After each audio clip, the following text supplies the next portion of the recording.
Hello, কিরে কই তুই? আমি তোর বাসার নিচে। আর কতক্ষণ লাগবে? হ্যাঁ দোস্ত, আমি তো চলে আসছি, এই তো বাসার নিচে। ওকে।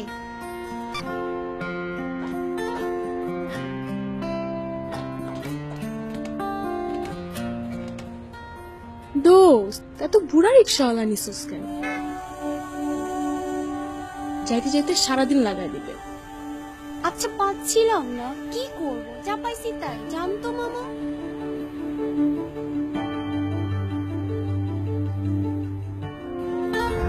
যাই হোক, আজকে এত সাজুগুজু, আবার হাতে পতাকাও দেখছি, পুরাই বাঙালি মেয়ে। তুই না কি যে বলিস, এত মজা কেন যে নেস বুঝি না। উফ, যাই বলিস, তোর ড্রেসটা কিন্তু খুব সুন্দর। আরে বলিস না, ওই যে স্টার মাইনাসের একটা সিরিয়াল আছে না, ওইখানে একটা মেয়েকে দেখছিলাম এই ড্রেসটা পরতে। আমিও ভাবলাম আমিও নিয়ে নিই, কি করব। এই জন্যই তো বলি এত সুন্দর কেন। যাই বলিস, ওদের ড্রেস গুলা অনেক জোস। আর বাংলাদেশে তো এত ভালো কোনো ড্রেস আর নেই। আমাদের দেশের ড্রেস পুরাই খ্যাত। হ্যাঁ একদম ঠিক বলছিস। আচ্ছা দাঁড়া। হ্যাঁ দোস্ত বল। কিরে দোস্ত, তুই কই? এই তো আমি আর নাদিয়া 16 ডিসেম্বরের কনসার্টে যাচ্ছি। তুই এবার 16 ডিসেম্বরের কনসার্টেও যাস? আরে বলিস না, ইন্ডিয়া থেকে মানি সিং আসতেছে, এর জন্যই যাচ্ছি। কি কস? টিকিট কত? এই তো মাত্র 8,000 টাকা। 8,000 টাকা? আমি তো 15,000 টাকা হলো যাইতাম। আচ্ছা ঠিক আছে, রাখি, পরে কথা হবে।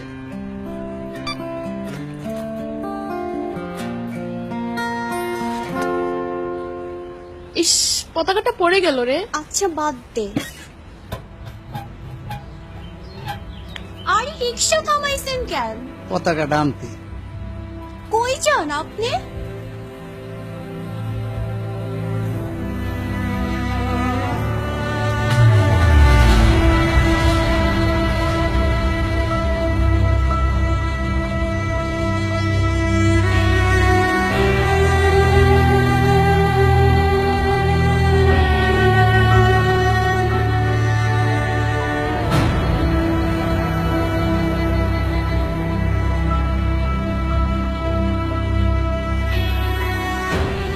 উফ, বিরক্তিকর। একটা পতাকার জন্য রিক্সা থামাইছে, দেখছিস? তোরে আগেই বলছিলাম এই বুড়া সারাদিন লাগাবে। দেশের জন্য পিরিতি একদম উতলায় পড়তেছে।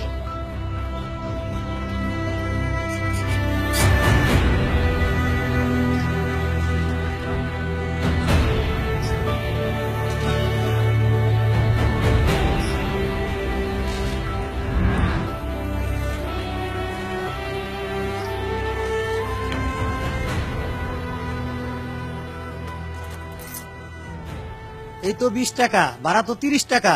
যা ভাড়া তাই দিছি চাচা। শোনেন চাচা, পতাকা উঠাতে গিয়ে যত লেট করছেন, আপনাকে তো টাকা দেওয়া উচিত না। এমনিতেই কনসার্টে লেট হয়ে যাচ্ছে। আপনারা এত টাকা দিয়ে কনসার্ট দেখতে পারেন, আর আমার ন্যায্য 10 টাকা ভাড়া দিলে সমস্যাটা কি? আজকে 16 ডিসেম্বর, যেদিনকে আমাদের বিজয় দিবস, আর এই বিজয় দিবসে গান গাবে বিদেশি শিল্পীরা। আইরে দেশ। এত কথা বলতেছেন কেন? সমস্যাটা কি আপনার? সমস্যা মানে? আমার অনেক সমস্যা। দেশ নিয়ে বাজে কথা বললে সমস্যা হবে না? এ তো দেশ নিয়ে দেখেছি আলগা পিরিতি দেখাচ্ছে। আমাদের দেশ আমরা বুঝবো, আপনাকে এত আলগা পিরিতি না দেখাইলেও চলবে। আপনাগো দেশ মানে? দাঁড়ান আমি দেখাচ্ছি দেশটা।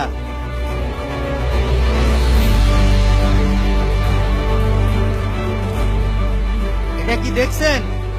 বাংলা পড়তে পারেন না? তাও আমারে শিখিয়ে দিতে হবে। এটা মুক্তিযুদ্ধের সার্টিফিকেট। দেশটা যে স্বাধীন করেছি তার প্রমাণ। এবার বুঝছেন দেশটা কার? আমরা জীবন দিতেও তৈরি ছিলাম, আপনাদের মতন একদিনের বাঙালি ছিলাম না। ভাগ্য ভালো 71-এ আপনাদের মতন মানুষের জন্ম হয় নাই। তা না হইলে আমরা আজ বাংলাতেও কথা বলতে পারতাম না।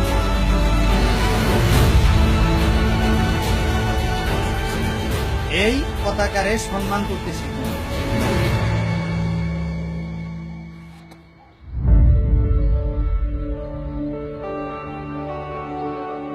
পতাকাটা ওখানে ফেললেন কেন?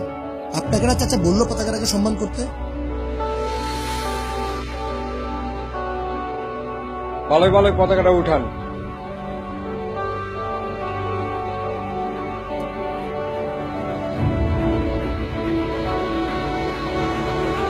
দাঁড়ান।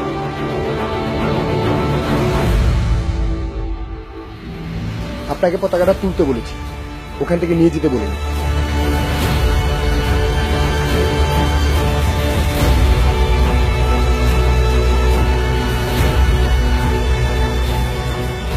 পতাকাটা আপনার কাছে খেলার জিনিস, এটা আপনার কাছে নিরাপদ না। ঠিকই কনসার্ট শেষ করে এটা ফেলে দেবেন, তখন আপনার মতো হাজারো বাঙালির পদচারণায় পতাকাটি নষ্ট হয়ে যাবে। দেশ স্বাধীন করতে একদিন লাগেনি যে আপনারা একদিন পতাকাটাকে সম্মান করে তারপর দিন আবার রাস্তায় ফেলে দেবেন। যে পতাকা আপনাকে স্বাধীনভাবে কথা বলার অধিকার দিয়েছে, এই মাতৃভূমি দিয়েছে, এই পতাকাকে ভালোবাসতে হলে মন থেকে ভালোবাসতে।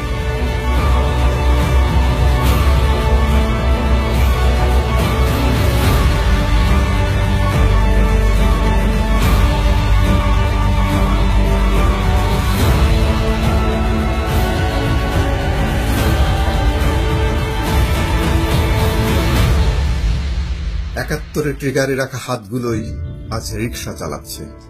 এই হাতগুলোর জন্যই আমরা যখন তখন যেখানে সেখানে দাঁড়িয়ে নিজেকে স্বাধীন দেশের নাগরিক হিসেবে দাবি করি।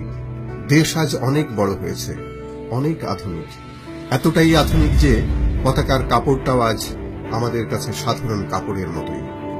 আমরা ভুলে গেছি স্বাধীনতা আর অস্তিত্বের উপরে দাঁড়িয়ে থাকা মানুষগুলোকে সম্মান করতে।